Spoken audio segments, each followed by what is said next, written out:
Buenos días a todos, bienvenidos tanto los que estáis físicamente en nuestra sede en Madrid como los que os conectáis desde cualquier otro lugar en un evento que para nosotros es muy relevante porque es el que sirve de lanzamiento de nuestro área Deep Digital Business. ¿Qué queremos decir con Deep Digital Business? Pues todo el conjunto de soluciones que colegas de diferentes áreas y disciplinas ponen para acompañar a nuestros clientes en el camino a la transformación. Porque, y de eso trata la mañana de hoy, sabemos que la pandemia ha supuesto un acelerador en el proceso de digitalización, pero que todavía es un camino largo y en el que muchas compañías están dando primeros pasos, segundos o terceros, pero que hoy nos dirán nuestros colegas si hay cuartos y quintos o si pueden decir que ese proceso termina en algún momento o cómo hacerlo mejor. Tendremos una agenda que no sé si podemos ver en pantalla durante la sesión, dividida en 3 bloques que liderarán, como podéis ver ahora, pues liderarán mis colegas Ivo Sanz, que es nuestro Global Director para Tech y Digital en JIC, Inma Aro, directora senior de tanto Deep Digital Business como Consumer Engagement, disciplinas que no pueden ir sino de la mano desde nuestra oficina de Barcelona, y Luisma Núñez, también del área de Tech and Digital, en este caso para España. Así que bienvenidos todos y os dejo arrancar. Ivo. ¿Estás tú? Voy yo. Bueno, dentro del área de Deep Digital Business hemos puesto en marcha este estudio siguiendo una metodología en la cual hemos hecho una consulta a 203 ejecutivos de marketing y comunicación, a más de 150 empresas, en concreto 199 empresas de 16 industrias y 12 países de América y de Europa. Al fin y al cabo, vale. Al fin y al cabo, bueno, ¿cómo hemos puesto en marcha este estudio? Bueno, hemos cruzado la autopercepción de los encuestados con nuestro modelo Deep Digital Journey, es decir, ubicando a cada compañía en alguna de las 4 etapas de la matriz de Deep Digital Business. O sea, nosotros consideramos una fase inicial, Digital Bean, en la cual las empresas o las compañías empiezan a evolucionar. O sea, solo se preocupan únicamente por su presencia en digital. Tenemos una fase o una etapa más avanzada de este camino, Digital Optimization, en la cual, pues bueno, las empresas empiezan a preocupar por optimizar esas herramientas o esos procesos. Después tenemos Digital Data Driven, en la cual las empresas ya empiezan a tener el dato apalancado en la columna vertebral de la compañía, y Deep Digital, que es la fase o la etapa más avanzada en la cual los modelos de inteligencia artificial y tecnologías exponenciales pues cobran muchísima más relevancia. En este caso, simplemente para que la tengáis de referencia, la matriz sobre la cual nuestro área se apalanca, aquí tenemos, pues bueno, las 4 fases del camino Deep Digital Journey. Después tenemos, pues bueno, 4 disciplinas sobre las cuales convergemos a nivel de servicio, o sea, en las cuales trabajamos a nivel de inteligencia, interfaces y experiencia, conversación y engagement, y a nivel de conversión y performance. Simplemente, ahora vamos a ver un vídeo de los resultados del estudio.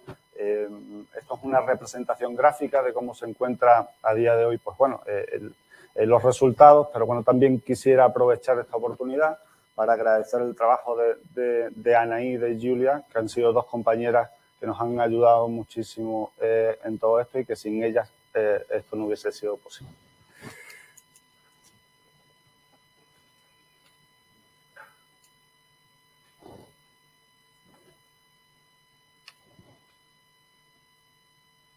¿En qué momento digital se encuentran las...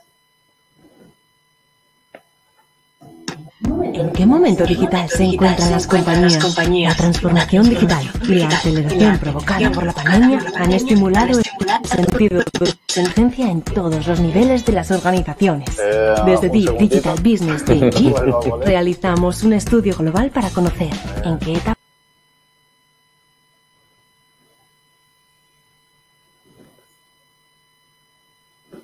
¿En qué momento digital se encuentran las compañías? La transformación digital y la aceleración provocada por la pandemia han estimulado el sentido de urgencia en todos los niveles de las organizaciones. Desde Deep Digital Business de JIT, realizamos un estudio global para conocer en qué etapa se encuentran las compañías dentro del viaje que supone la transformación digital. Cruzando la autopercepción de los encuestados, con nuestro modelo Deep Digital Journey, se ubicó a cada compañía en alguna de las 4 etapas de la matriz de Deep Digital Business. Principales conclusiones. 1. Digitalización no es transformación digital. La percepción de los ejecutivos no se corresponde con el estadio de transformación digital de sus empresas. De acuerdo a nuestra evaluación, el 34% de las empresas desarrolla prácticas propias del estadio más inicial de la transformación digital y solo el 22% se ubica en el segundo nivel. Asimismo, solo un 10% se ubica en la etapa más avanzada, Deep Digital. 2. Transformación digital y negocio. El 73% de las compañías que están en el estadio Deep Digital generan más del 20% del negocio en canales digitales. Asimismo, el 50% de las empresas aseguran vincular sus campañas de marketing y comunicación a sus objetivos de negocio. 3. La mayoría de las compañías no son people-centered. Solo el 42% monitoriza más allá de su propia marca. Los empleados son los menos involucrados en la estrategia digital de la marca. Más del 60% de las compañías considera que sus stakeholders tienen un bajo nivel de digitalización. 4. Los departamentos de marketing y comunicación tienen todavía un largo camino por recorrer. El 73% de los equipos de comunicación y marketing no utilizan modelos de inteligencia artificial en sus campañas y solo el 5% se muestra muy satisfecho con la recolección, herramientas y análisis de datos de su departamento. Por su parte, solo el 3,5% asegura tener automatizada la comunicación con sus stakeholders. Análisis por sector. El sector de turismo y ocio es el mejor ubicado en la escala del Deep Digital Journey, seguido por los sectores de tecnología y telecomunicaciones y de consultoría y servicios legales. En el otro extremo, Pharma, el sector público y el de servicios industriales no cuentan con ninguna empresa situada en el estadio más avanzado, y su porcentaje en los 2 estadios iniciales supera el 50, 60 y 70% respectivamente. ¿Quieres conocer en qué etapa de transformación digital se encuentra tu empresa y cómo podemos ayudarte a impulsarla?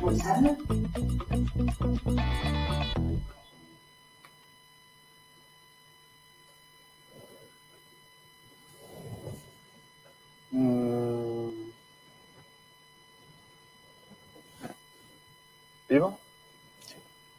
Bueno, un poco para ir sobre las conclusiones. Pensaba durante el fin de semana, cuando estaba repasando la presentación, un poco cuáles eran las claves de estos resultados, ¿no? Y cuando mirábamos las primeras conclusiones con la digitalización y la transformación digital y las diferencias entre ellas, no podía más que ponerme a pensar en el hecho de cuál es la diferenciación, ¿no? Y la diferenciación está en la transformación, en la palabra transformación.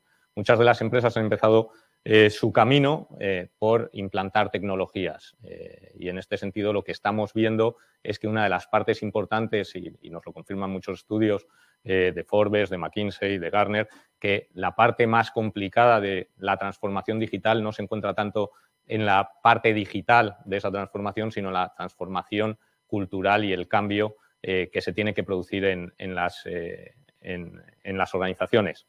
Y eso me lleva al resto de conclusiones, ¿no? Porque esa transformación cultural y ese cambio, ¿de qué hablan? Pues hablan de que la transformación digital no es un objetivo en sí mismo, sino que la transformación digital tiene que servir un propósito de negocio, tiene que servir para mejorar la experiencia de cliente, para mejorar los ingresos, para mejorar la estructura de costes, para mejorar la propuesta de valor, en definitiva, de las compañías. Y eso pues lo vemos muy bien reflejado en la segunda de las conclusiones, ¿no? Donde vemos que las compañías que más avanzadas están en la transformación digital aumentan sus probabilidades de éxito a la hora de generar negocios a través de los canales digitales.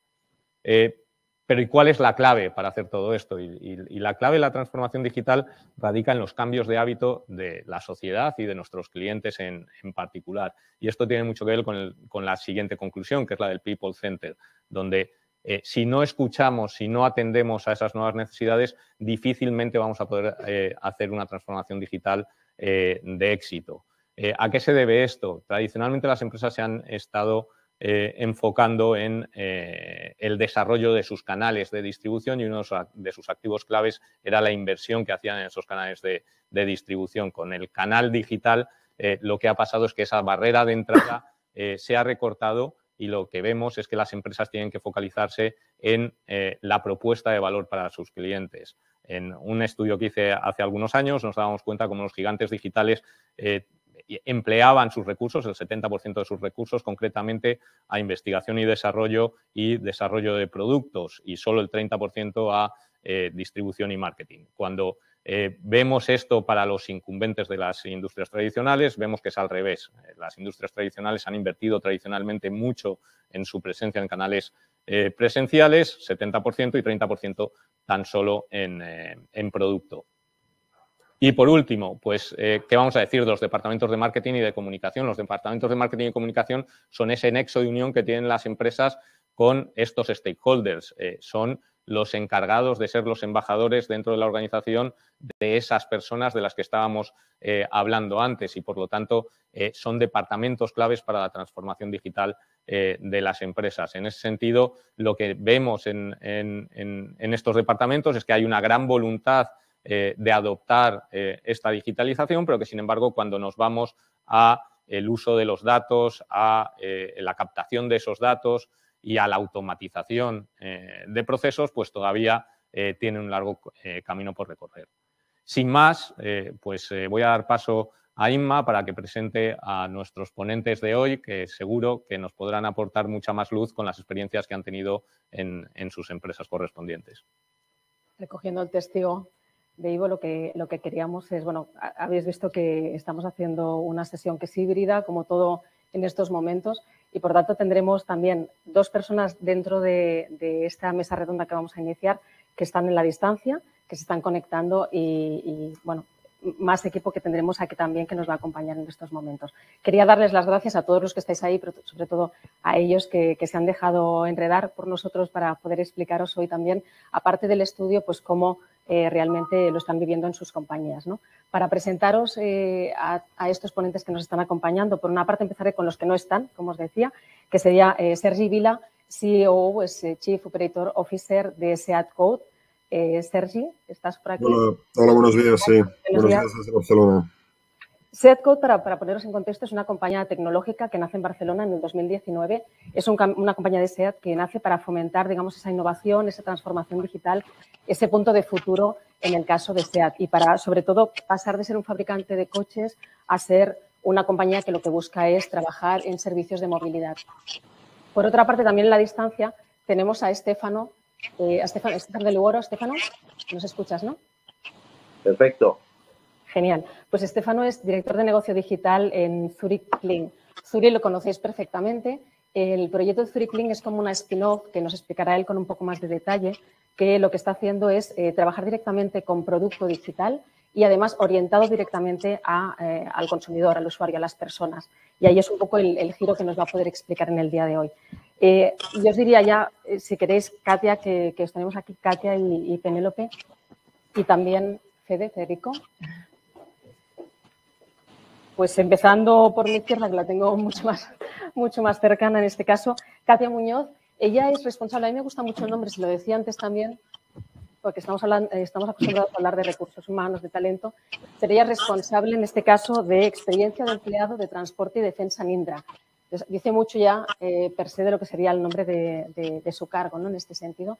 Indra lo conocéis todos perfectamente, estamos hablando de una compañía que lo que hace es consultoría, es líder en este caso en soluciones propias para transporte, para tráfico aéreo, para defensa. Y por otra parte, y ahí a mi derecha un poquito más alejada, tengo a Penélope y Penélope es partner manager en Google Cloud. Bueno, poco más que explicar de Google porque todos por activa por pasiva hemos estado también con vosotros trabajando y operando. Federico Isuani, que Fede se ha incorporado a los que estábamos ya aquí. Él es cofundador de Beso y como ha explicado un poco Luis al principio, pues estamos en un momento de crecimiento y con ellos hemos empezado a caminar hace muy poquito. Y el resto somos los que estamos aquí, Ivo, Luisma y yo, que soy Inma, que ya me conocéis.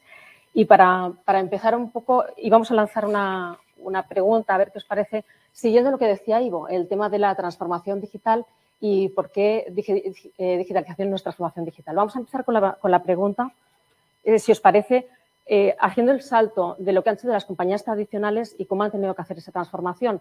Y por eso, de nuevo, recojo a lo que serían las personas que no están aquí en estos momentos, que están en digital, que sería Sergi por una parte y Estefano por la otra, ¿no?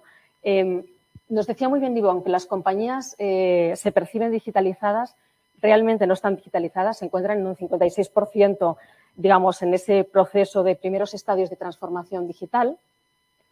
Y aunque utilizan herramientas y utilizan procesos digitales, realmente no han realizado necesariamente una transformación digital y tampoco una transformación cultural, ¿no? Y esa es un poco la pregunta, Sergi, si te parece que te lanzábamos, que era cómo habéis impulsado vosotros esa transformación digital, esa transformación cultural, incluso qué obstáculos os habéis encontrado en este sentido, pasando de SEAT, tú que has estado en todo el proceso, de SEAT a SEAT Code.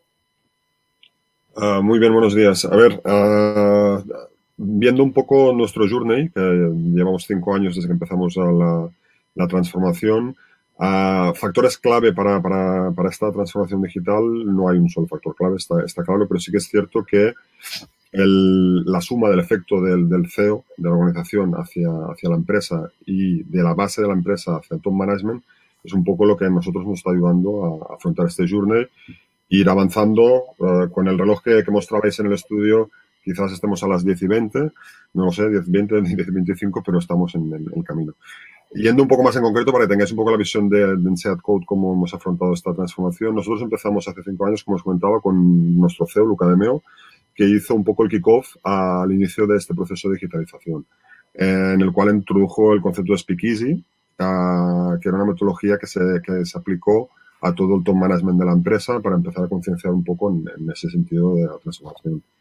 En paralelo a esta transformación puramente en corporate, en nuestra corporación en Martorell, lo que creamos fue una empresa, SEAT Code, una empresa independiente dentro del grupo, para ir incorporando talento digital fuera del ecosistema clásico de nuestro sector, que al final es un sector tradicional en el cual pues la parte de ingeniería y la parte de I+D es la clásica y no está focalizada a la parte de software. Entonces, ahí empezamos un trabajo importante de incorporar talento.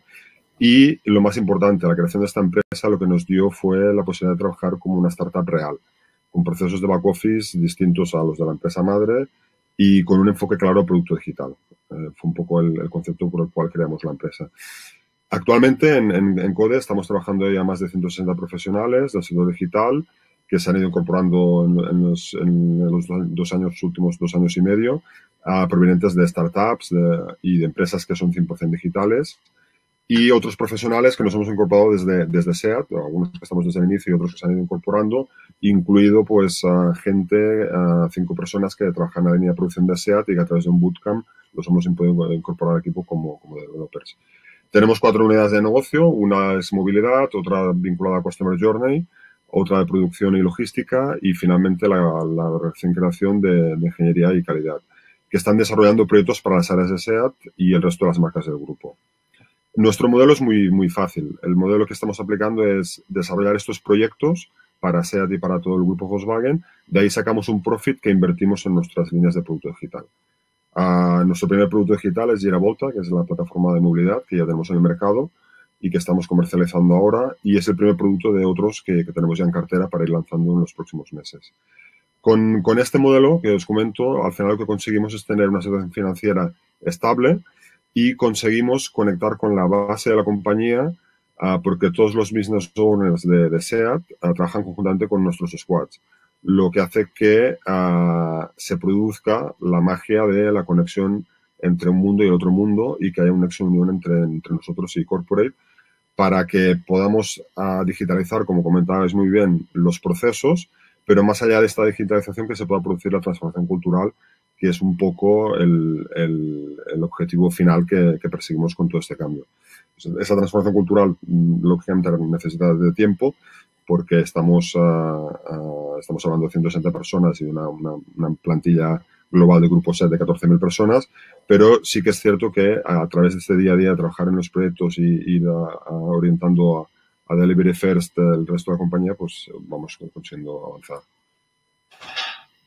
Sergio, cuando hablabas de los proyectos que decías ahora, ¿no? Las 3 líneas de micromovilidad, movilidad, experiencia de cliente, etcétera, ahí hay mucha data detrás, hay mucha inteligencia artificial, hay mucha data, hay mucha tecnología, todo eso. ¿Cómo, de alguna forma, cómo genera valor, cómo lo utilizáis y cómo lo traspasáis de alguna forma entre SEAT Go? Nosotros lo que hemos hecho para poder canalizar toda la parte de data es crear la Data Office, que la estamos gestionando conjuntamente también con un área de SEAT y nosotros. Entonces, lo que hacemos es, en todas estas líneas de negocio que os he comentado, de manera cross, esta Data Office lo que está haciendo es ir recolectando y conectando la información para ir buscando casos de uso para poder aplicar y poder ir avanzando.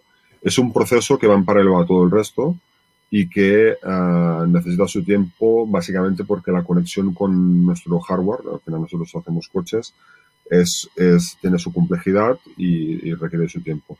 Pero a nivel organizativo lo que hemos hecho es generar este rol cross y incorporar lógicamente perfiles con talento en ese sentido para poder ir avanzando en los casos de uso que podamos sacar de esto. Lógicamente, en nuestros productos digitales, el Girabota, que es nuestro primer producto digital que está en el mercado, al ser nativo ya en el digital, pues de ahí estamos extrayendo pues ya datos desde el primer día que empezamos con el motosharing aquí en Barcelona. Y ahora pues, con el resto de clientes que tenemos a nivel europeo, esa información ya la estamos utilizando. Pero con el resto de procesos más tradicionales, eso se está produciendo de manera escalonada a medida que vamos digitalizando los distintos sistemas. Stefano, en este caso vosotros también habéis nacido desde Zurich a Zurich Click, ¿no? ¿Cuál ha sido este paso de transformación de modelo de negocio? Buenos días a todos, primero de todo, y gracias por tenerme aquí con vosotros. Un momento de reflexión yo creo que muy bueno, muy importante, ¿no? Bueno, el camino ha sido no muy distinto a lo que se ha explicado hasta ahora también para el caso de SEAT, ¿no? Al fin y al cabo, se han identificado que había una necesidad latente en el mercado. Por lo menos había una tipología de cliente que ya daba inquietudes, ¿no? Respecto al modelo tradicional que teníamos y del otro lado, no solo nosotros, pero en todo el sector, ¿no? Veíamos que también la cantidad de gente por debajo de 45 años en el mundo del seguro, por ejemplo, es muy limitada, ¿no? Y esto realmente viene de una parte por un tema de la misma necesidad, ¿no? No hay tantos riesgos, decimos, cuando somos muy jóvenes, ¿vale? Pero de otro lado también porque el modelo de negocio no encajaba ya con las nuevas generaciones, ¿no? Y por lo tanto, esto nos hemos dado cuenta que tanto el modelo de negocio como los productos asociados al mismo realmente tenían que tener una evolución. Se ha incubado, decimos, un equipo bastante transversal con todas las capacidades principales necesaria para crear como si fuera un spin-off interna, ¿no? Una compañía completamente nueva, orientada claramente a una visión cliente, no a una visión producto, y por lo tanto rompiendo un poco aquellos estereotipos, ¿no? de toda la vida y relacionado con el negocio tradicional, ¿no? Ha sido un camino que yo creo que no se ha acabado, al revés. Hemos simplemente empezado, son 3 años que lo llevamos y francamente estamos dando realmente alguna sorpresa, ¿no? Positiva en todo el ámbito, porque también el cambio cultural diría que es a la base de todo esto y está ayudando. El CEO Vicente varias veces ha dicho que un poco esto es un virus, ¿no? Que poco a poco, claro, le hemos aislado un poco para no matarlo. Sabéis que un virus cuando es joven se puede matar fácilmente, ¿vale? Pero esto ha sido un poco un virus que queremos ahora también que empiece a invadir un poco todo el resto, ¿no? Y que poco a poco genere este cambio cultural en toda la organización. Muchísimas gracias, Stefano. Teniendo en cuenta que, bueno, uno de los resultados que hemos obtenido es que el 73% de las compañías que están en el estadio Deep Digital generan más del 20% del negocio en canales digitales, bajo tu experiencia, ¿consideras que el grado de transformación digital de una compañía está íntimamente relacionado con el porcentaje de negocio generado en digital? A ver, está claro que cuando hablamos de digitalización hay varios conceptos, ¿no? Antes habéis hablado también de las dudas respecto a la inversión digital, ¿no? Desafortunadamente, a fecha de hoy, yo diría que se habla de digital hasta la eliminación de la impresora dentro de las oficinas, ¿no? O sea, va desde cualquier proyecto posible que hay en la casa, se relaciona mucho con eso. Yo creo que hay dos mundos, hay dos realidades, ¿vale? En este aspecto hay uno que se llama transformación digital, que es principalmente por la compañía incumbente que quiere modificar o eficientar, te diría, o automatizar determinados procesos, y esto es igual de válido que un negocio digital, ¿vale? Pero tiene unos fines completamente distintos, ¿vale? No está rediseñando la experiencia o el modelo de negocio, como hemos comentado antes, sino que está intentando automatizar o eficientar determinados procesos, ¿vale? Es más un tema interno de competitividad y de realmente de búsqueda de eficiencia. Mientras que cuando hablamos de negocio digital, para mí es todo aquello que se refiere, decimos, a un nuevo modelo, a una nueva propuesta de valor y a una visión claramente orientada a la nueva necesidad de los clientes, ¿no?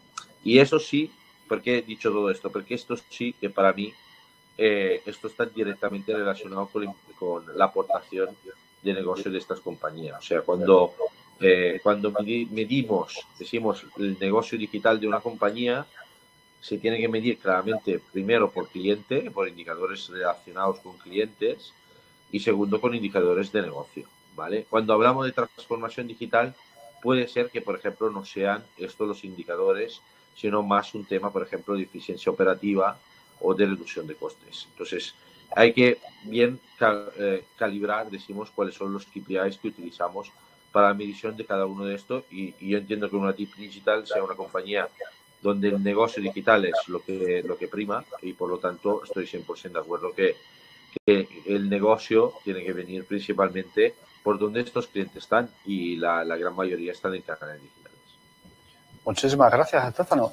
Y bueno, antes comentábamos, ¿no?, que un proceso de transformación digital implica un proceso de transformación cultural. ¿Cómo habéis trabajado ese cambio de mindset en ThinkClinic? A ver, como os he dicho antes, esto no es un tema que viene con un training, desafortunadamente, ¿vale? Los trainings siempre ayudan, ¿vale? Pero el cambio cultural viene de hacerlo, ¿no? De hacerlo realidad.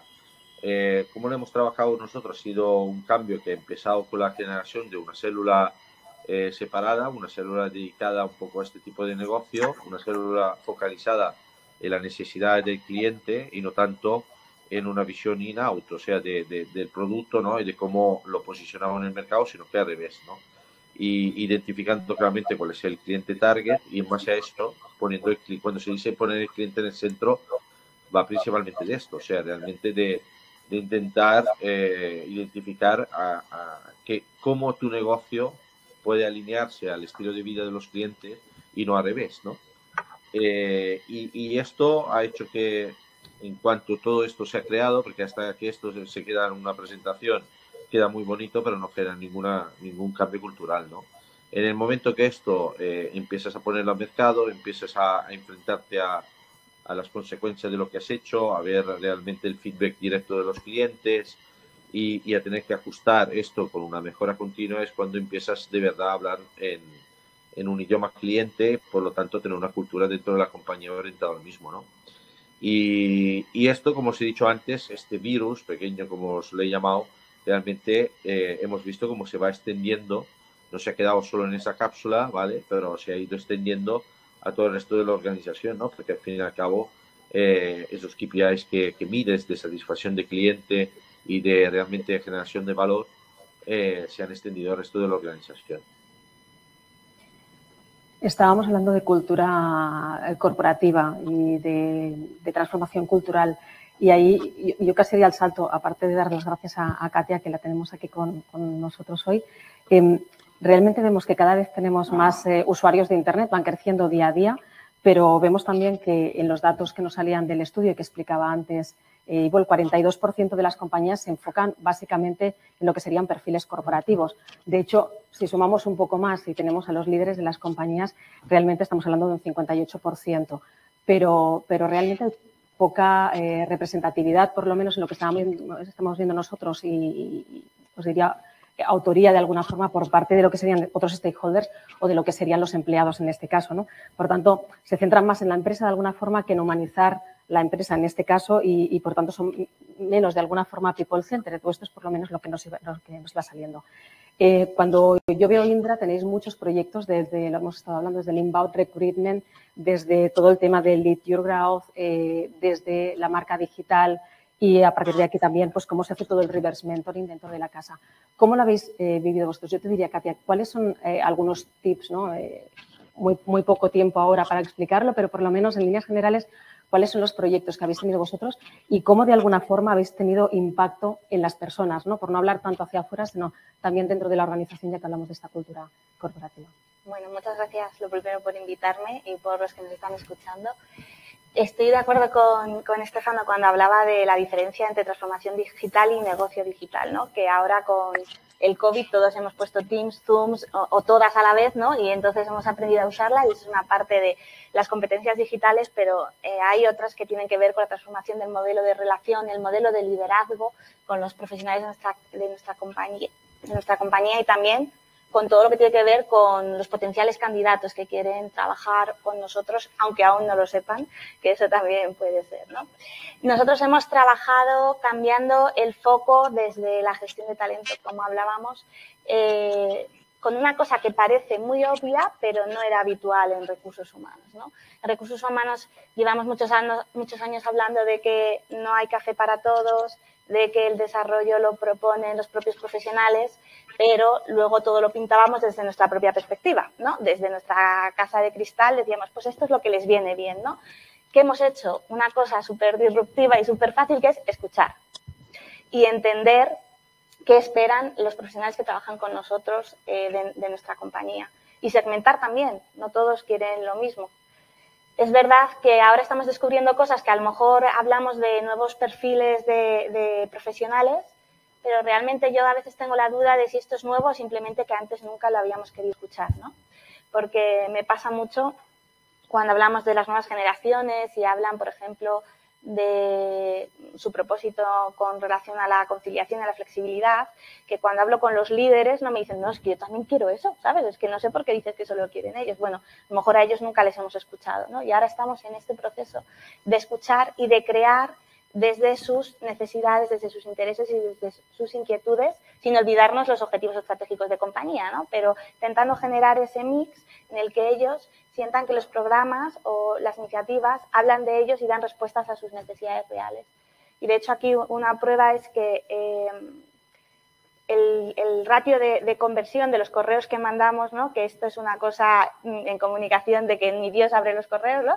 Pues a nosotros hemos conseguido tener un ratio de apertura del 80%.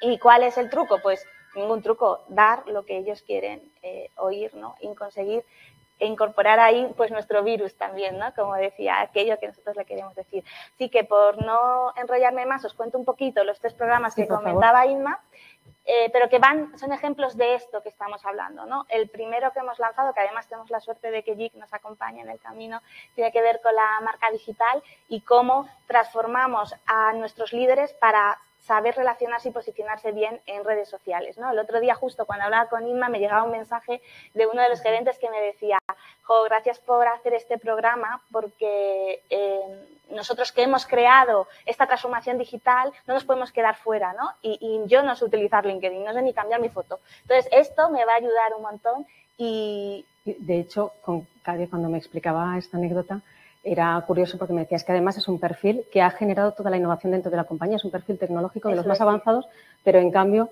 de alguna forma, ¿qué disrupción hay, ¿no? en su día a día, que hay cosas que no maneja y tenemos que ayudar a manejar, ¿no? Claro, no, sí, efectivamente es que nosotros en Indra estamos haciendo cosas que van a transformar el futuro en la tecnología, ¿no? Desde cómo van a convivir aviones y drones en el espacio aéreo o las nuevas comunicaciones, o sea, cosas que dices tú, vale, si esa gente que está creando futuro y no sabe cambiar su foto en LinkedIn, ¿no? Esta diferencia, pues tenemos que conseguir resolverla. Y gracias a este programa hemos conseguido resultados como mejorar un 404% el engagement de todas las publicaciones. Han crecido un 10% los contactos que tienen en redes, que ellos mismos nos decían, jo, es que a mí los clientes me buscan en LinkedIn.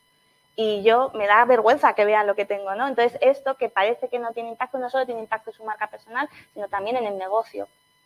Y además el programa tiene una parte que también es un poco diferente y que nos está ayudando en esta transformación de compañía de nuevas culturas o nuevas generaciones trabajando juntas. Y hay una parte en la que los nativos digitales están siendo los mentores de nuestros líderes, que también transforma un poco el modelo de liderazgo, ¿no? De somos una empresa jerárquica, el que sabe es el jefe y yo se lo cuento al de abajo y al de abajo viene y me cuenta a mí lo que tengo que hacer, y eso también está ayudando a la transformación. Tenemos también un proyecto que ese todavía estamos ahí, pero que estamos ya poniendo las bases de inbound marketing, en el que estamos intentando no vender o sobrevender nuestra organización a las personas que nosotros consideramos, sino generar un interés y que se enamoren de nuestra compañía para que el momento en el que ellos quieran hacer el cambio, pues piensen que somos una buena opción, ¿no? Así que aquí también escuchamos lo que ellos esperan de una empresa tecnológica, qué temas les interesan y trabajamos a partir de ahí, no contando que Indra he dicho Isma, que es mi marido. He dicho enamorar y he dicho Isma. Quería decir de Indra, que es genial. Eso lo vivimos todo intensamente. De Indra, que es una empresa genial y que yo, si alguien me está escuchando, pues me puede enviar su currículum cuando quiera, pero que si no es el caso, nosotros estamos trabajando desde la otra perspectiva. Y luego tenemos otro modelo, una transformación que esta sí que también ha sido bastante importante, del modelo de desarrollo, le hemos llamado Lead Your Growth, en el que estamos dando las herramientas de forma, real, no solo lo decimos, lo estamos haciendo, a las personas que son del equipo técnico, ¿no? Que llamamos. Y les estamos ayudando a entender mejor cómo son, qué espera la compañía de ellos y dónde quieren llegar, y les ponemos multitud de programas de formación, de mentoring, etcétera, para que ellos puedan de verdad ser los protagonistas. Y el cambio brutal, como decía Irma, que a lo mejor igual parecen pequeñas cosas, pero para nosotros es muy importante, es que, por ejemplo, esa información nosotros no se la hemos trasladado a los jefes, que antes éramos como, mira, esto es lo que sale en tu equipo, y ahora mira, a ver qué puedes hacer tú. No, ahora tú estás ahí, si alguien de tu equipo te lo quiere contar y si no, bien, y lo que tienes que hacer es ayudar a impulsar, y entonces estamos trabajando en el leader coach, ¿no? De, ven, yo te intento ayudar con mis herramientas, no pasa nada si no tengo todas las respuestas, pero tampoco voy a ser yo el que te diga lo que tienes que hacer, sino que voy a escuchar y ayudarte, ¿no? Y ese sería un poco la transformación en grandes líneas que estamos llevando a cabo ahora mismo. Y nos explicabas muy bien todo el tema del impacto en las personas y nos apuntabas el impacto en la empresa, ¿no? Entonces, todo ha medido con KPIs en vuestro caso. O sea, ¿cómo medís estos KPIs y cómo realmente luego, si lo trasladáis, aunque hay proyectos que no, que se quedan como íntimos, sí que, cómo lo trasladáis a la compañía y cómo generáis eso un poco hacia afuera? ¿Qué KPIs un poco cómo los marcáis? Pues yo diría que ahora es más relevante, bueno, todo lo que hagamos de inbound marketing, que todavía yo no me atrevo aquí a compartir ningún resultado, y eso en la siguiente que me invitéis, aquí me vengo y os lo cuento, pero sí que tenemos un índice que para nosotros es muy relevante, que ha sido que todas las personas que están formando parte de nuestros programas, estos y otros muchos que tenemos, que lo que trabajan es en la hiperpersonalización, tienen un índice de compromiso mucho más elevado que la media del resto de la compañía, ¿no? Y eso para nosotros, dentro de gestión de talento, pues es muy importante. Y el siguiente es que también hemos vivido una transformación del estilo de liderazgo que se ha visto reflejado en nuestra encuesta de compromiso, tanto en lo que tiene que ver con el compromiso generado en los propios líderes que han vivido este cambio, como en el de sus equipos. Y aquí ya estamos viendo que esa transformación del liderazgo está siendo real, ¿no? Y se está viviendo en el día a día de la compañía. Cogiendo ahora la otra parte de este People Center que decíamos, de dentro a fuera, y Estefano, casi te lo lanzo a ti como de fuera, digamos de fuera adentro, ¿no? De alguna forma. Decíamos, vosotros sí que habéis nacido con ese mindset digital y con centrando toda la comunicación y todo el producto, en este caso, en el consumidor, ¿no? Y si mirábamos los datos, veíamos, en cambio, cuando hacíamos el análisis, que el 57% de las compañías se enfocan en monitorizar básicamente su marca. Y además utilizan básicamente las redes sociales y utilizan las webs, ¿no? Y en cambio, pues quizás en menor medida, en un 20% en general, pues el 11% medía el buyer persona, por lo tanto iba un poco más allá de lo que serían las redes básicamente, o medía incluso por stakeholder. En vuestro caso, ¿qué importancia, que entiendo que es mucha, pero me gustaría que nos lo especificaras, qué importancia tiene ese conocimiento, ese monitoreo que hacéis y cómo lo aplicáis luego también a producto, ¿no? Para tener esa otra perspectiva que decíamos del people centered, pero en este caso con mindset y con foco consumidor? Bueno, yo creo que es el KPI del negocio digital. O sea, si no hay un uso del dato que representa, te diría, el 90% de tu negocio, ¿vale? Y sobre qué puedes justificar cualquier acción que tú decidas, ¿vale? Creo que no es un negocio digital, ya de saque, ¿vale? Sé que es muy fuerte lo que digo, pero es que la realidad. O sea, al fin y al cabo el negocio digital tiene la magia y la gracia que cualquier customer journey, cualquier interacción, cualquier, modelo de negocio se mide en todas sus facetas, ¿no? Y por lo tanto, las decisiones ya pasan a ser objetivas, no subjetivas. Ya no es Estefano o su comité que decide los temas, sino que son los datos, ¿no? Lo que marcan y lo que identifica realmente si algo está funcionando o si algo necesita una mejora, ¿no? Por lo tanto, te diría fundamental, ¿no? Lo siguiente es un tema que realmente no solo es importante que se entienda el cambio de paradigma del dato. O sea, el dato no es un tema para monitorizar o para evaluar a posteriori, ¿vale? Sino que es un tema que realmente tiene que ser tan relevante como para ser, no te digo solo consultivo en el momento del online, o sea, de si realmente un tema está funcionando ahora mismo o no, pero que también sea predictivo, o sea, que te permita el dato llegar a definir acciones futuras y por lo tanto estimarlas, ¿no? Y poder tener casi, diría, la seguridad de que algo funcione en base al histórico de datos que uno ha tenido, ¿no? Por lo tanto, te diría que cualquier medición, cuando hablo de un funnel de cliente o de del ROI de una campaña en concreto, hasta incluso de un banner, ¿no? En una página web o la satisfacción del cliente en base al nivel de interacción que puedes tener dependiendo del canal del mismo, son a la base de cualquier negocio digital. Nos lo has puesto perfecto para hablar de data, ¿no? Con Penélope. Efectivamente. ¿Quién mejor que Penélope para hablar de datos? Penélope tiene una larga experiencia tanto en el ecosistema publicitario, de la parte de Google, como ahora en la parte más de datos con Google Cloud. Muchas gracias por asistir, Penélope. A vosotros y buenos días a todos. Bueno, simplemente, a grandes rasgos, ¿qué valor crees que aportan los datos a los departamentos de marketing y comunicación? Bueno, yo creo que cuando hablamos de datos hay mucha tipología de datos, ¿no? En la empresa. Para el área de marketing, yo creo que los datos que nos interesan son los datos de clientes, ¿no?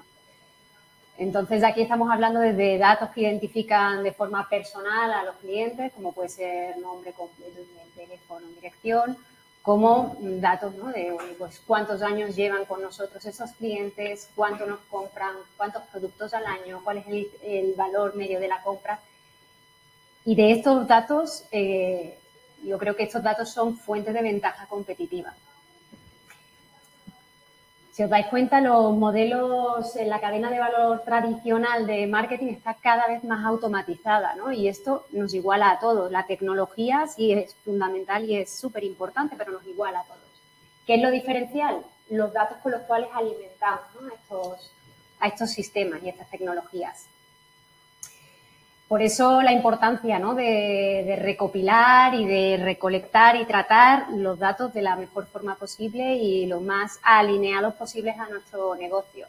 Decimos mucho esto de garbage in, garbage out, ¿no? O sea, tú puedes tener la mejor algoritmia, los mejores sistemas, la tecnología más potente, pero si al final los datos que estás inyectando son de baja calidad, los resultados que vas a tener son malos, ¿no? Eso por una parte. Luego, por otro lado, los datos nos permiten entender muy bien a nuestros clientes y al consumidor. Hay varios estudios que dicen que los clientes responden a experiencias que son personalizadas, customizadas, que llegan en el momento oportuno y que rechazan aquellas que no lo son, ¿no? Para poder ofrecer pues una comunicación de valor personalizada necesitamos entender a los usuarios y esto nos lo dan los datos, ¿no? Decía la compañera de Indra, ¿no?, que esos emails que mandaban y que no se abrían, ¿no?, y que habéis conseguido superar el ratio del 80%, ¿no? Efectivamente, es que cuando el receptor recibe o percibe que lo que hay es información de valor, lo percibe de otra forma, ¿no? Y, bueno, pues los datos son fundamentales aquí. Otro elemento clave a tener en cuenta es el tema de la privacidad. Siempre que hablamos de datos tenemos que tener muy, muy en cuenta cómo se trata, ¿no?, la privacidad en los datos, cómo se están recogiendo esos datos con consentimiento, por supuesto, del usuario y bueno, respetando siempre la normativa, ¿no?, que cada vez sabéis que es como más exigente en este área. Entonces, bueno, pues eso sería un poco la idea, ¿no? Datos como fuente de ventaja competitiva, como conductor de transformación digital en el área de marketing, y como elemento que nos permiten conocer a los clientes mejor. Magnífico, magnífico, Penélope. Y bueno, bajo nuestra experiencia, solo el 5% de los encuestados están satisfechos con la recolección y el análisis de datos. O sea, bajo tu experiencia, ¿qué podrían hacer las compañías para cambiar esta tendencia? Llamativo, porque este dato se parece mucho a los datos que tenemos nosotros de los estudios de Boston Consulting Group, ¿no?, que hemos estado lanzando durante los últimos 3 años, o sea que muy alineado. Yo creo que el gran reto aquí de las empresas es la cantidad de fuentes de datos distintas que están en compartimentos estancos y que no se hablan, ¿no? Esto nos lo encontramos en muchos casos, ¿no? CRM por una parte, herramientas de analítica web por otra, herramientas de marketing y de digital, sistemas internos, multitud de fuentes de datos que no se hablan, ¿no? Con lo cual, esto dificulta mucho el tener una visión única del cliente, ¿no?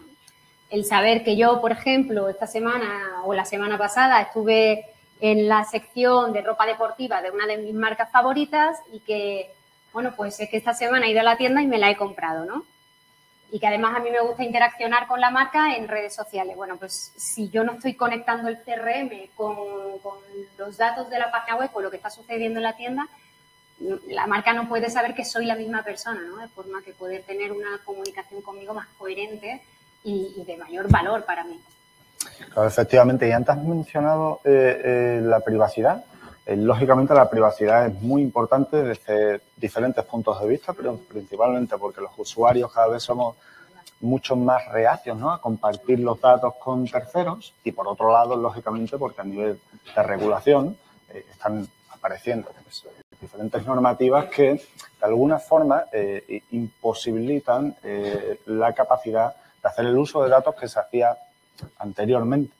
Entonces, además en un contexto en el cual, pues a lo largo del año que viene y del próximo año desaparecerán las cookies de tercera parte, third party cookies. ¿Cómo crees que se están preparando las compañías ante este cambio, ¿no?, que va a ser un poco disruptivo, tanto desde el punto de vista del uso del dato a nivel publicitario como desde el punto de vista del uso de datos tradicionales? La pregunta es cómo se están preparando para el cambio. El cambio al entorno. Bueno, si ya sabéis que hay en entornos Safari y Firefox, ¿no?, ya no hay cookies de terceros, ¿no? Chrome ha anunciado que a finales de 2023 va a eliminar las cookies y esto supone, claro, un cambio disruptivo en cómo venimos haciendo las cosas en el área del marketing, ¿no? Desde la personalización, la targetización, la medición, súper importante, ¿no? Todos estos elementos se van a ver afectados. Y bueno, efectivamente, para nosotros, desde nuestro punto de vista en Google, ¿no?, se está suponiendo que esto es un cambio de era.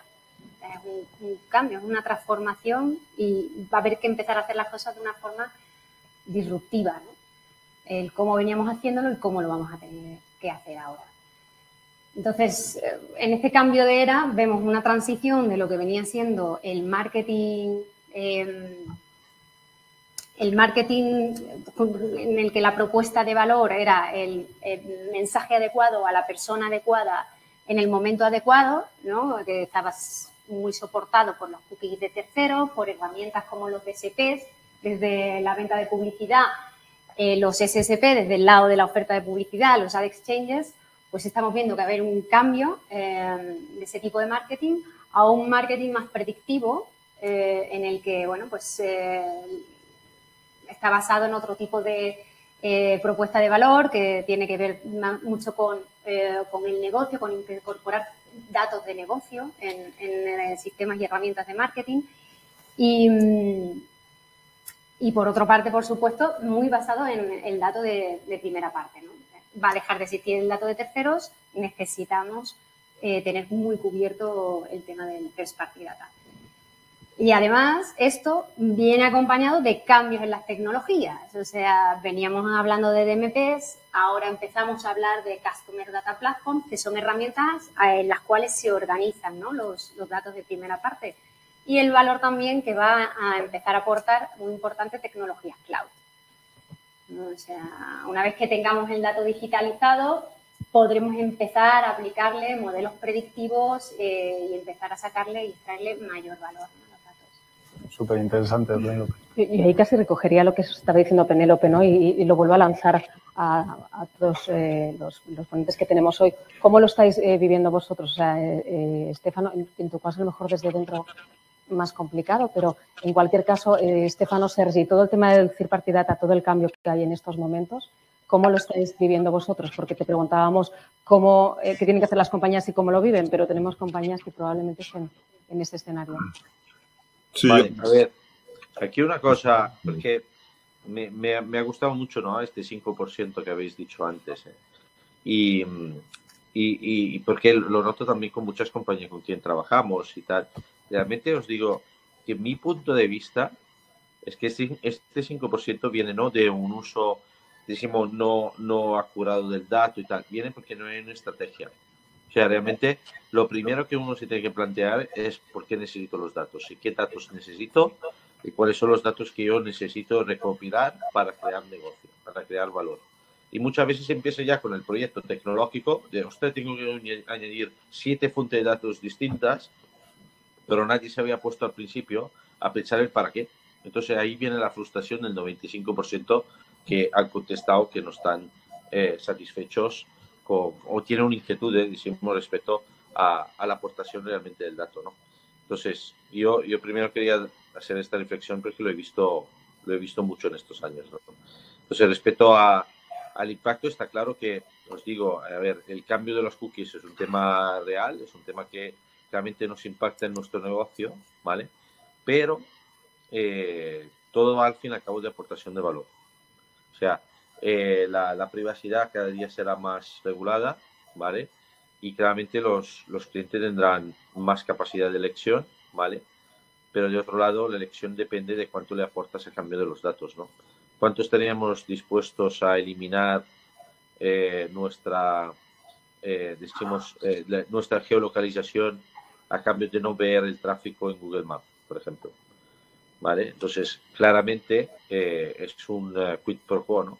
Si realmente le aportamos valor, el cliente yo creo que estará siempre dispuesto a darnos su información, pero tiene que ser algo muy relevante lo que le aportamos, ¿no? Y ahí es donde estamos ahora, identificar más esto y no tanto la forma de cómo logramos que el cliente nos la da a cambio de nada, ¿no? Uh-huh.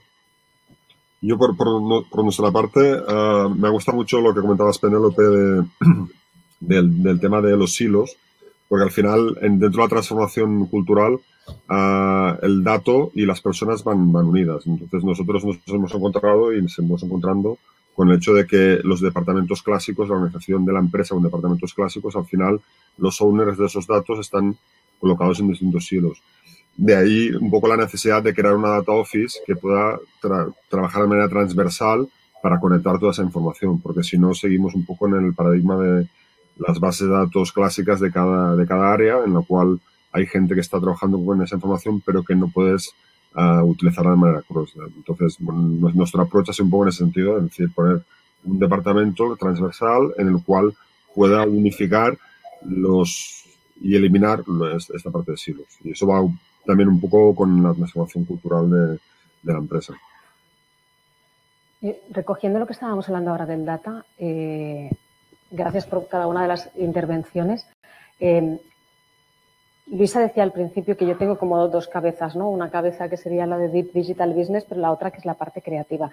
Y ahí voy a lanzarle un poco el testigo a Fede, porque parece que cuando hablamos de la parte creativa todo tiene que ser como inspiración, todo tiene que venir como de gut feeling, ¿no? De estómago y sin data detrás. Entonces, me gustaría preguntar, en el caso de Beso, además, que es un poco el core dentro de la compañía, o sea, ¿cómo hacéis esa unión o qué valor aporta el dato a la creatividad, ¿no? Y cómo, al margen de todo lo que estamos diciendo en estos momentos, podemos poner un granito más de arena en esa creatividad basada en el dato. Claro, por supuesto. Bueno, buenos días a todos y quisiera rescatar varias cosas que se han conversado el día de hoy. Por ejemplo, el tema de lo que era la diferencia entre digitalización y transformación digital. Creo que la democratización de la tecnología ha cambiado prácticamente todos los modelos de negocios. O sea, algunos se habrán dado cuenta ya y otros todavía están descubriendo que el mundo ha cambiado. En el caso de la publicidad tradicional, nosotros conocemos que la publicidad como la conocíamos nació en la época también de la mercadotecnia quizá unidireccional, con los medios masivos, ¿no? Que era de un lado yo comunicaba y escuchaba. Hace 10 años, Pepe Becker, mi cofundador, reconocido creativo, y yo, un bicho, un cubículo de nerd de tecnología, nos juntamos. Dijimos, algo tenemos que hacer, tenemos que cambiar esto. ¿Cómo podemos cambiar este mundo publicitario aprovechando la data? ¿Pero por qué la data? Porque uno podría pensar que la digitalización o la transformación digital le daba una nueva oportunidad a la comunicación de hablar. Pero no, más que un nuevo canal para hablar, era un nuevo canal para escuchar. Nunca habíamos tenido esa oportunidad. Y al mismo tiempo de entender de que la comunicación había dejado de ser unidireccional para ser una bidireccionalidad total. Y si yo quería seguir siendo como la publicidad tradicional, el que hablaba o el que emitía un mensaje y bueno, spray and pray, como le decían, ¿no? Iba a tener un problema. ¿Por qué? Porque hoy puedo lanzar un producto, puedo lanzar cualquier tipo de comunicación y en tiempo real la gente me está contestando. Y esto cambiaba. Y lo más difícil fue, ahora voy a la otra parte, la transformación cultural. En nuestro caso, de nuestra agencia de comunicación. ¿Por qué? Porque teníamos que entender esto. Teníamos que entender que ya no era simplemente un mecanismo de ida, que quizás hace unos años había muchas empresas que podrían decir, bueno, con una capacidad de investigación de mercado yo puedo ver qué opinó la gente, pero me llegaba 6 meses más tarde y hoy lo tengo en el día. Y esto significaba también el cambio cultural de todos los que componíamos el proceso publicitario. Entonces, el pasar a tener, por ejemplo, me encanta la idea de silos. ¿Pero por qué? Porque los silos no nos funcionaban, los silos de información. Teníamos que generar patrones de comportamiento. Y eso solamente se generaba cuando empezábamos a cambiar. Y al mismo tiempo decíamos, bueno, pero ¿cómo podemos nosotros desde una agencia de comunicación poder hacer algo así? Empezamos con pruebas con IBM, luego nos pasamos a Oracle, ahora estamos trabajando con Google Cloud y básicamente lo que estamos haciendo es cómo podemos ya empezar a tener una capa de interpretación de todos esos datos. ¿Para qué? Como uno de los mecanismos de la inspiración creativa. A ver, la inspiración creativa va a seguir siendo un arte mental muy importante, pero por primera vez tenemos un feed de información, si queremos darle, a través de patrones sustentados de comunicación, de data, que le sabe decir a un creativo, oye, por este lado puede pasar tal cosa. Pero ahí, esta es la mitad de la historia. La otra mitad de la historia es qué pasa cuando ya largo mi mensaje. Tengo que estar preparado para cambiarlo inmediatamente. Eso de que hago una campaña, armo mi video y lo lanzo y después veo, no. En el momento que lo lanzo tengo que estar preparado para cambiarlo. En base a lo que me dice esta audiencia, en base a lo que me dice esta persona, en base a lo que me dice esta ciudad. Y eso pasa a ser un proceso, un círculo virtuoso, pero que parece muy fácil decirlo, cambia por completo la mentalidad de todos los que trabajan en una agencia de comunicación y obviamente el área creativa pasa a estar envuelta ahora en un ecosistema de ida y vuelta que es muy distinto a lo que pasaba hace 5 años atrás, si queremos verlo de esta manera. Ahí es donde realmente ha cambiado el proceso de la comunicación, la data. Pero incorpora muchísimo los conceptos que han dicho ahora. Uno, ¿cómo hacemos para que la gente de talento pueda entender que es lo que estamos necesitando y la información que estamos necesitando para atraer a las nuevas personas? Es muy divertido ver cómo hoy en una agencia de comunicación hay 2 tipos de anuncios de búsqueda personal. Seguimos buscando personal creativo y estamos buscando data scientist.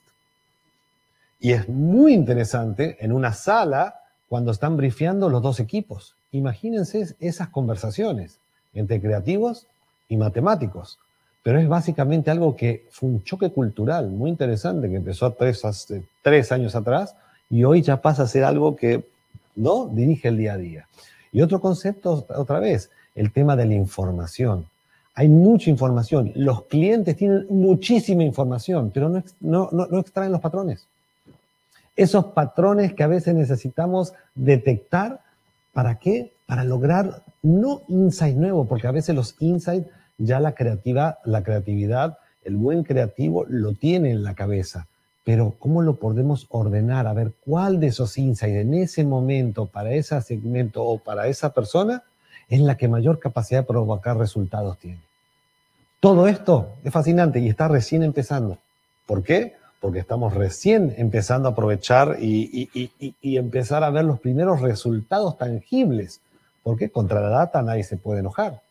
Pero sin embargo, contra la data uno puede contrastar muchísimas cosas que hasta este momento eran totalmente impensadas. Con lo cual, creo que la creatividad lo que ha hecho en este caso es por primera vez tener un buen sentido de accountability, lo cual quizá había sido el mayor, no quiero decir el mayor, no era un defecto, pero era la oportunidad que tenía, ¿no?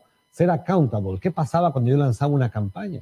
Hoy en día, la data te da esa accountability. Y si la agencia de comunicación lo adopta, ¿qué quiere decir? Que cualquier mensaje que sale está sustentado. Y eso es maravilloso en este momento. Déjame construir sobre el tema del accountability. Pues uno de los procesos que yo he visto durante mi experiencia de trabajo es cómo el director de marketing ha pasado de ser una función creativa que se preocupaba meramente de la imagen a convertirse en un nuevo canal de distribución. Es decir, lo que le ha dado también la digitalización es esa capacidad de accountability y de canal de distribución.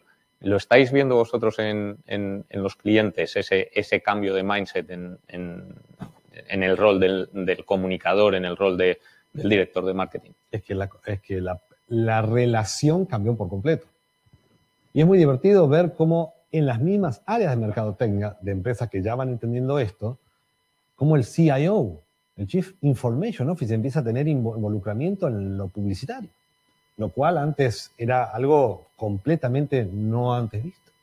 Y esto al mismo tiempo hace que el área de mercadotecnia, que antes parecía que era un área de gasto, ahora es un área de revenue. ¿Por qué? Porque ahora sí tiene KPIs inmediatos que puede estar hablando y mostrando, y ya el de, no, tu campaña no sirvió, a ver, hoy ya no.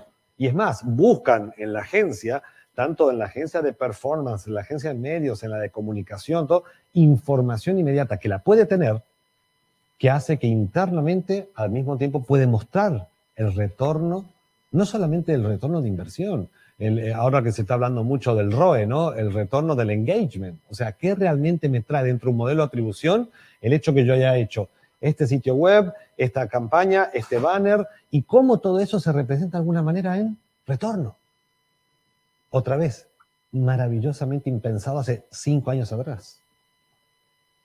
Hay 2 cosas que comentabas, Fede, que es, por una parte, el tema de la diferencia de perfiles que ahora están interactuando, que antes no interactuaban, y el tema de la iteración y la rapidez, ¿no? O sea, hasta qué punto tengo el dato y antes los procesos eran como más lineales o más largos en el tiempo y ahora de golpe tengo que reaccionar. O sea, porque si tengo la data, la analizo, pero no hago nada, tampoco me sirve de mucho, ¿no? ¿Cómo lo estáis viviendo vosotros? Que un poco lo explicabas, y sobre todo, ¿cómo lo están viviendo las empresas? O sea, ¿cómo en este caso, pues vosotros, ¿no? O Estefano, Sergi, vosotros mismos desde Cloud, ¿cómo estáis reaccionando ante esto? O sea, ¿cómo movilizas a veces el elefante, ¿no? Para que puedas estar al nivel. Lanzo, ya que te estoy mirando a ti, Penélope. Sí, bueno, el punto, ¿no?, de cómo interaccionan los departamentos, áreas dentro de la compañía me parece muy importante aquí, ¿no? Comentabas, ¿no? A veces hemos visto desalineamientos entre los equipos de IT y los equipos de marketing, ¿no? Y lo que hemos visto es que cuando van de la mano, cuando están coordinados, cuando comparten objetivos y cuando colaboran, se producen sinergias, ¿no? Y se producen cosas muy interesantes alrededor de los datos. El ir, efectivamente, incorporando ese ir paso a paso, ir testando, tienes una estrategia que te da el objetivo final y te da la dirección, pero buscar un poco la progresividad a la perfección, ¿no? Es ir, voy avanzando, voy probando, voy incorporando lo que voy aprendiendo y buscando quick wins, ¿no? Además, en un entorno tan cambiante donde la tecnología además avanza súper rápido, necesitamos un poco como muy adaptativos, ¿no? Y no tan monolíticos, ¿no? Esta es la visión que yo tengo a 3 años. Y adaptando, cambiando, probando, testando, es importante. Estefano, Sergi, ¿alguna cosa que añadir a lo que decía Penélope y Fede? Sí, bueno, al final el concepto de... Nosotros estamos viendo, porque los 3 años que comenta Penélope, al final nosotros nuestro ciclo de desarrollo de producto clásico es de 3 años. Los coches los desarrollamos en 3 años y en el momento que entramos en toda esta transformación digital y en el producto digital, estamos hablando que en 3 meses o menos sacas el producto y no tienes el mercado, tienes que tener KPIs de seguimiento diarios prácticamente para ir evolucionando. Entonces estamos viendo un poco el paradigma del negocio clásico que sigue en fases más largoplacistas y el producto digital, la plataforma de nuestra movilidad, en la cual sí que ya estamos probando pues el análisis clásico de día a día, un poco ver los KPIs que tenemos a nivel de clientes y intentar hacer variaciones sobre el producto. Es un proceso largo, pero que con casos concretos puedes mostrar el beneficio al resto de la organización, ¿vale? Siempre hablo del resto de la organización porque es algo que todo el mundo tiene que entender, que poner a disposición la información y salir de su silo, de su caja, hace que globalmente podamos avanzar más rápido. Bueno, yo si quieres, nosotros también trabajamos un poco el modelo de iteración, ¿no? Que también requiere una transformación en el propio equipo, porque al final nosotros hacemos un poco lo mismo de manera más rudimentaria, ¿no? Estamos intentando escuchar, cada vez que hacemos algo pedimos feedback, hacemos encuestas focus group, vamos a referentes, escuchar y ir cambiando sobre la marcha. Y esto también es una transformación de los que estamos en esta parte de diseño, ¿no? Porque pues tú antes, efectivamente, como decía Fede, lanzabas y esperabas 6 meses y también tu postura ante ese cambio era diferente. Ahora tienes que estar mucho más atento, tienes que tener resiliencia, capacidad de frustración, capacidad de moverte rápido y eso no pasa siempre en todos los equipos de la compañía. Y luego que a veces también los líderes, ¿no? A veces dicen, bueno, y entonces la segunda fase, ¿cómo va a ser? Y yo digo, no sé. Es que no sé cómo va a ser, porque lo estoy aprendiendo ahora y ahora vamos a diseñar, ¿no? Entonces, no te puedo dar aquí cómo va a ser el programa completo de los próximos 2 años, porque no tengo ni idea y porque va a depender mucho de lo que nos digan los demás, ¿no? Y ese cambio también de mindset de los líderes, de no tener todas las respuestas, también es interesante vivirlo, ¿no? Y trabajar internamente toda la comunicación, imagino, con ellos, ¿no? Para claro. Que cambien el chip. Eso es. Ivo. Me pilláis aquí apuntando un poco para las conclusiones finales, ¿no?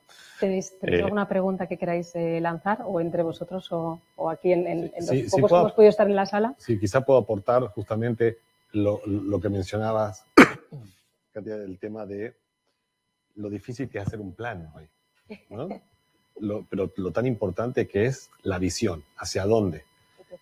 Algo que nos permite este nuevo modelo sociodigital, porque no podemos hablar ya digital sin la parte social, ¿no? Es el fallar rápido. Probar, fallar. Probar de vuelta. Antes, ustedes saben lo que era fallar quizá en una campaña publicitaria en televisión. El fracaso lo llevamos hoy mal, ¿no? General. Hoy en día hablan del A/B testing. A ver, el A/B/C/D/E testing, ¿no? Que hoy se puede hacer, te permite fallar, arreglar, en base a eso aprender, y en base a esto volver a ajustar, y en base a eso voy avanzando en árboles de decisiones, con lo cual un plan es muy, digamos, ¿qué es un plan hoy? ¿No? O sea, porque lo importante es la visión hacia dónde y ir pegándole golpecitos al timón a medida que uno va viendo. Y eso te lo permite el mundo digital hoy. Ahora sí, si solamente es digitalización, tenemos un problema, porque también nos llenamos de herramientas y estamos ahí muy divertidos, pero no hay una consecuencia, no hay esa visión. La verdadera visión es la transformación digital. Pero no porque yo me quiera transformar, es porque si yo no me transformo, igual hay una transformación digital en la sociedad que va a ir más rápido que yo. Con lo cual, si yo no lo hago, y estoy destinado al fracaso. Yo sí me gustaría añadir una última pregunta. En este caso, tanto Stefano como Sergi. La pregunta es, ¿cómo veis la transformación digital más allá de los canales digitales? Hay mucha gente que confunde transformación digital y canal digital. Es decir, transformación digital es todo lo que hago en mi e-commerce o para vender a través de mis canales digitales. ¿Cómo conviven en vuestras empresas la transformación digital con esta creencia? ¿O qué les diríais a aquellos que piensan que la transformación digital se centra en esos canales digitales? Bueno, a ver, esto es un tema, diría, de cotidiano, de cada día, ¿vale? Realmente lo que nosotros siempre indicamos es que el negocio digital es agnóstico al canal, ¿vale?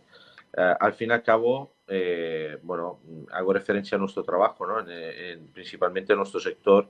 Decir que tenemos un negocio digital no significa vender a través por fuerza de los medios puramente digitales, como puede ser social o search, por ejemplo, o afiliados, sino que realmente cualquier agente y corredor también podría vender un negocio digital. Y la transformación del modelo de negocio no es lo de una transformación de un canal, o sea, un movimiento de un canal al otro, sino que es transformar la forma en que interactuamos con el cliente. Ahora, si lo preferimos hacer a través de un chatbot porque para ese proceso en concreto es más eficiente, o en otro donde necesitamos más advisor, por ejemplo, es mejor que haya una persona por detrás, pues es una decisión de la compañía, pues parte de la digitalización a 360 grados del negocio, ¿no? Que no por este motivo se tiene que centrar solo, y también os lo digo porque si alguien dice lo contrario es un error, realmente los canales puramente digital no sustituyen a fecha de hoy el 100% del negocio físico. O sea, no da para tanto, y todos tenéis acceso a la calculadora de Google y no da lo mismo que da el negocio físico. O sea, la combinación es donde realmente podemos ver que realmente puede haber una transformación de la compañía, involucrando también aquellos canales que no son digitales. Pero no, por tanto, esto implica una desnaturalización del negocio digital en absoluto. Correcto, para añadir un poco más, nosotros estamos haciendo toda una serie de acciones para que nuestros concesionarios, al final nuestra red de concesionarios es la parte más tradicional que tenemos del negocio, tenemos una relación 100% física, pero la digitalización tiene que entrar y estamos conjuntamente de la mano, porque al final los canales no dejan de ser herramientas y la transformación digital va más allá y tiene que ser un conjunto de acciones en las cuales los modelos puedan funcionar de manera distinta. Entonces, la transformación digital de un concesionario pasa pues para que sea un mobility point en el cual no solo vayas a comprar tu vehículo y a la revisión clásica de cuando toca el mantenimiento del vehículo, sino que puedas ir ahí para que realmente este mobility point o hub de movilidad te pueda ofrecer pues movilidad adecuada a tus necesidades de fin de semana, entre semana, con micromovilidad, etcétera. Y ahí un poco está la clave del éxito, en el hecho de intentar involucrar toda la parte tradicional, porque al final es parte de la transformación, con la parte más pura digital y que convivan de una manera conjunta y que no se entiendan como dos mundos, sino que vayan en una sola línea. Pues si queréis, y para ir cerrando el evento, lo primero, agradeceros vuestra presencia aquí, vuestra contribución, vuestros conocimientos y vuestra experiencia. Yo de esta charla con lo que me voy a quedar es con 6 palabras clave y una pequeña reflexión. La primera palabra clave que me queda de esta charla es el liderazgo. Lo ha mencionado Sergi, lo ha mencionado Stefano y lo ha mencionado Katia, ¿no? Se necesita un liderazgo comprometido, pero también se necesita de un cambio en el paradigma de cómo se lidera. Y eso me lleva a la siguiente palabra, que es la de la escucha. Creo que el paradigma digital nos obliga, lo decía Fede muy bien, a escuchar, y nos obliga a escuchar de una manera muy activa y con un objetivo muy claro, que es para actuar. Esa escucha nos lleva a otro paradigma, que es el de los datos, y es el de trabajar para que no haya silos y que esos datos nos permitan activar esa escucha y esa recomendación. Para seguir, hay un tema de accountability, que también se mencionaba en esta charla, y se mencionaba también los temas relacionados con los resultados, ¿no? Y entonces, cómo ha cambiado el rol de alguna de las funciones. Mencionábamos en la conversación, Federico y yo, cómo ha cambiado el rol de ese director de marketing, que antes solo se preocupaba, por decirlo de alguna manera, de la marca, y ahora se tiene que preocupar de esa accountability, de ese nuevo canal de ventas. Y esto lo uno con el tema que hablábamos al principio y que salía como parte de nuestro estudio, los resultados, los objetivos, cómo la transformación digital no es transformación digital si no tienes unos objetivos claros, no tienes una visión clara de hacia dónde vas, que te ayuden a, de alguna manera, diseñar esa arquitectura de datos que necesitas, diseñar esa arquitectura de organización que necesitas y a cómo romper esos hilos. Lo hemos visto también en vuestros ejemplos, cómo ese nacimiento de esa transformación digital coincidís en que ha sido básicamente con una organización más pequeñita que es un embrión que viraliza, y nunca mejor utilizado el término, dentro del resto y permea dentro del resto de la organización para conseguir esa transformación digital global. Y luego creo que hay una cosa muy relevante que también salía de esta conversación, y es el cómo han cambiado los tiempos del negocio con la digitalización y con la transformación digital. A día de hoy tenemos datos real time de cómo están funcionando las cosas, tenemos entornos que nos permiten hacer pruebas de A/B testing, y todo esto hace que los tiempos en los cuales estábamos acostumbrados a trabajar sean muy distintos, y que esa palabra que antes pues era horrible, que es el fracaso, porque claro, no habías podido probar. Yo recuerdo en mis tiempos pues una campaña de 1 mes y medio nos costaba 6 millones de euros esa campaña, y nos estábamos jugando el performance del trimestre a esos 6 millones de euros que le estamos metiendo a la campaña, ¿no? Creo que en estos tiempos digitales tenemos muchas más herramientas que nos van a permitir que no tengamos que arriesgar esos 6 millones de euros y jugárnoslo a una bala, y que cuando nos juguemos y activemos esas campañas sea con esos datos que nos aseguren ese retorno, ¿no? Y por último, la última reflexión con la que me voy a quedar, me ha gustado muchísimo, Stefano, la que has dicho: si no es escucha y si no se ponen en valor los insights del cliente, no es transformación digital. No puedo estar más de acuerdo. Lo veíamos aquí con todo el tema del People Center. La transformación digital es una transformación alrededor de las personas. Lo que ha pasado, lo decía también Federico, es que ya no hay una comunicación uno a muchos y los muchos se callan y no hablan, sino que tenemos una comunicación one-to-one donde esos muchos a los que hablamos tienen una capacidad inmensa de diálogo, de influencia y de recomendación, y por lo tanto también cambia el Customer Journey, y el Customer Journey ya no acaba cuando un cliente hace una transacción contigo, sino que acaba en esa recomendación y en esa recomendación permanente de tus servicios, y eso es lo que tenemos que estar buscando, ¿no? ¿Cuál es la recomendación? Y con eso pues me quedaría de esta charla. Por último, pues invitaros a todos los que os habéis conectado, habéis tenido interés, pues a que contactéis con nosotros si queréis tener pues en más detalle, conocer alguno de los detalles del proyecto, del estudio que hemos hecho, o si consideráis que podemos ser un buen partner para ayudaros en vuestros procesos de transformación digital. Muchísimas gracias a todos y hasta la próxima. Gracias a los que estáis ahí y muchísimas gracias a los que nos habéis acompañado también aquí, Penélope, Katia, Sergi y Stefano, y a todos los que estáis conectados en estos momentos. Gracias a todos.